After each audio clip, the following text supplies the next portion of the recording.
بسم اللہ الرحمن الرحیم۔ السلام علیکم ڈیئر اسٹوڈنٹس۔ آج ایک نئے عنوان پر بات کرنے کے لیے حاضر ہوا ہوں۔ آج کے سبق کا عنوان ہے قومی یکجہتی، جو کہ آغا خان بورڈ کے کلاس 10 کا ایک عنوان ہے۔ ویڈیو کو آگے بڑھانے سے پہلے چند ضروری ہدایات ذہن نشی کر لیں۔ ویڈیو دیکھتے وقت ضروری نکات کو لکھنے کے لیے اپنے پاس پین اور نوٹ بک ضرور رکھیں۔ سب سے پہلے ہم یہ یکجہتی کے معنی سمجھنے کی کوشش کریں گے کہ یکجہتی سے کیا مراد ہے۔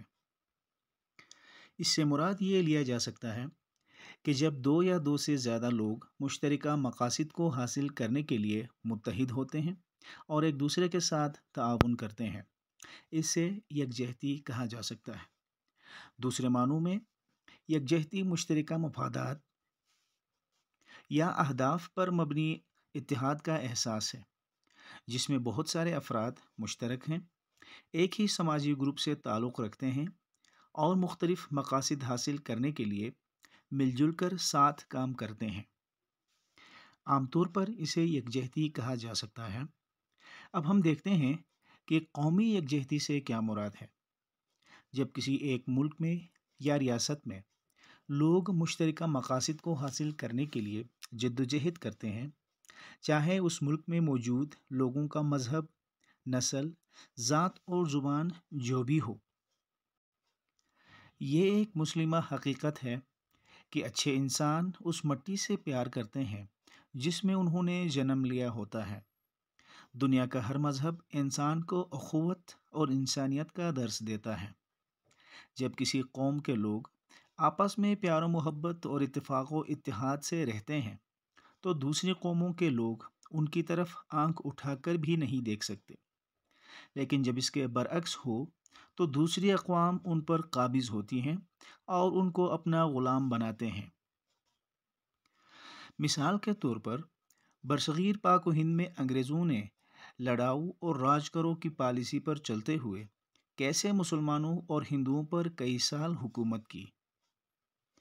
جیسا کہ تاریخ کے مطالعے سے پتہ چلتا ہے کہ دو قوموں کو آپس میں لڑانا تو عام سی بات ہے۔ یہاں لوگ اختیار اور لیڈرشپ کی خاطر انسانی خون بہانے سے بھی گریز نہیں کرتے۔ ان تمام برائیوں اور اختلافات کو پروان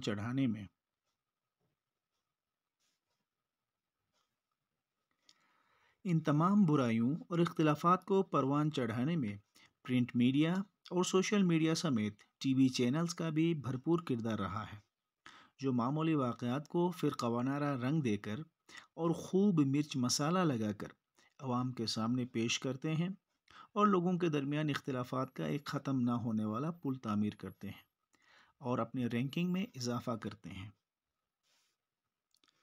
اتحاد اور اتفاق میں برکت کے عنوان پر ہم نے بہت ساری کہانیاں سنی ہوں گی، جیسا کہ شکاری اور کبوتروں کی کہانی کے جب شکاری بہت سارے کبوتروں کو اپنے جال میں پھنساتا ہے تو کیسے کبوتر جال سمیت یہ کہہ کر اڑ جاتے ہیں کہ اگر ہم الگ الگ خود کو بچانے کی کوشش کریں گے تو کبھی بچ نہیں سکتے، اور اگر ہم ایک ساتھ مل کر اڑ جاتے ہیں یا اڑنے کی کوشش کریں گے جال کو بھی اڑا لے جائیں گے۔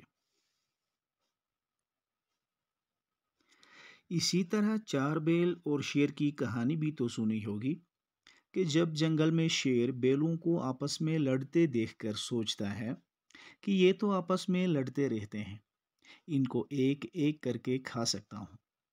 شیر کی اس سازش کو سمجھ کر سارے بیل آپس میں اس بات پر متفق ہو جاتے ہیں کہ وہ مل کر شیر کا مقابلہ کریں گے۔ جب شیر حملہ کرنے آتا ہے تو سارے بیل مل کر شیر کو اپنے سینگوں پر اچھالتے ہیں، یوں شیر کا کام تمام کر دیتے ہیں۔ یہ کہانیاں ہمیں یہ سبق دیتی ہیں کہ ہم اتفاق سے رہیں گے تو فائدہ ہوگا اور معاشرے میں امن، سکون اور خوشحالی ہوگی، لیکن نفاق کریں گے یا نا اتفاقی سے رہیں گے تو دوسری قومیں نقصان دیں گے اور معاشرے میں تباہی و بربادی ہوگی۔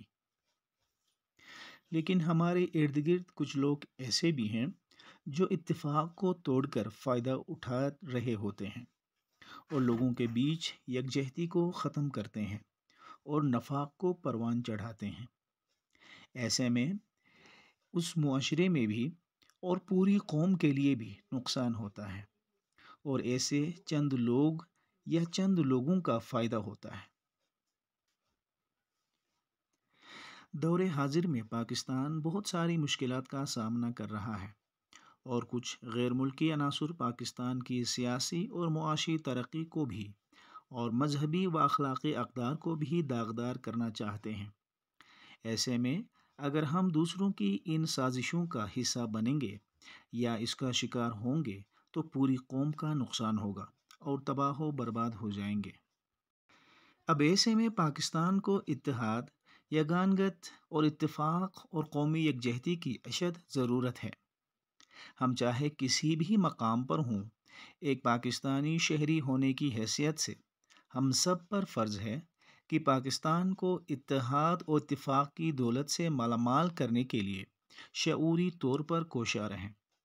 خاص طور پر وہ طلبہ و طالبات جو مختلف شہروں میں گوناگونی اور تکثیریت سے بھرے تعلیمی اداروں میں پڑھتے ہیں، وہ اپنے ساتھ موجود مختلف ثقافتی اور مذہبی پس منظروں سے تعلق رکھنے والے لوگوں سے اچھے تعلقات پیدا کریں، ان کے سامنے بھی اور عام طور پر بھی پاکستانی سفیر بن کر رہیں اور ایک محب وطن ہونے کا ثبوت پیش کریں۔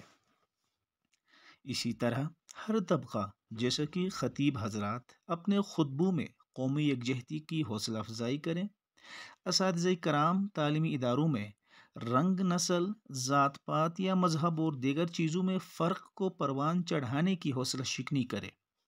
ان کے علاوہ ڈاکٹرز، سرکاری و غیر سرکاری اہلکاران اور ہر عام و خاص پاکستانی آپس میں اتحاد و اتفاق اور قومی یکجہتی کو فروغ دینے میں اپنا بھرپور کردار ادا کر سکتے ہیں۔ قومی یکجہتی کی فروغ میں دین اسلام کا بھی اہم کردار رہا ہے،